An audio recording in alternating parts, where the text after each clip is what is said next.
Here's the story of Olympic dreams shattered. An Ottawa table tennis champion who's earned the right to compete in Athens has been told he's not going. The Canadian Olympic Committee believes Faazil Kassam and his partner have no chance of winning a medal. Because of that, they're staying home. Here's CJOH's Terry Marcotte. He has speed and skill, and he has fire. Faazil Kassam, just 18 years old, and already among the best table tennis players in the world. He and his partner form one of 32 doubles teams that have earned the right to compete in Athens. They've beaten the best in North America to get this far, but the Canadian Olympic Committee says it's still not good enough. We don't think that Canada's competing with countries that are endeavoring just to get an athlete on the team.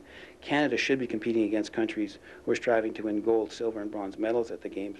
Canadian officials are trying to shake things up after a disappointing showing 4 summers ago in Australia. Canada finished 21st in the medal count and won just 3 gold. Part of the solution? Set the bar higher. Athletes not ranked top 12 in the world this summer are being denied the chance to compete. Canada's going to the Olympic Games going to win. Faazil Kassam is one of nearly a dozen Canadian athletes caught in the crunch of the higher Canadian Olympic standards. It's unbelievable to think you can spend your whole life training, every day in the gym, missing school, coming back, staying up late, and giving everything you have just in the hope that you can maybe one day represent your country at the Olympic Games, maybe bring a medal, and then, to sit by and see, the COC take that away from you. Already he has surpassed standards set by both the International and Canadian Table Tennis Federations and by the International Olympic Committee. Their name is on a piece of paper in Athens right now. Their name is a piece of paper in Lausanne. But the COC is now bent on scratching their name out from theirs. Table Tennis Canada is offering to pay his way.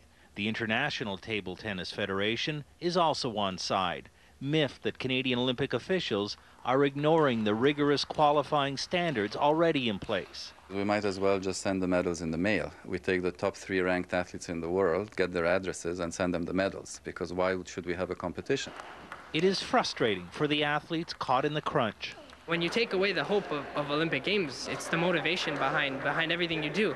So what do you have left if you don't have Olympic Games? It's the pinnacle of amateur sport. So if you take that away, you have nothing to motivate you to go to the gym the next day.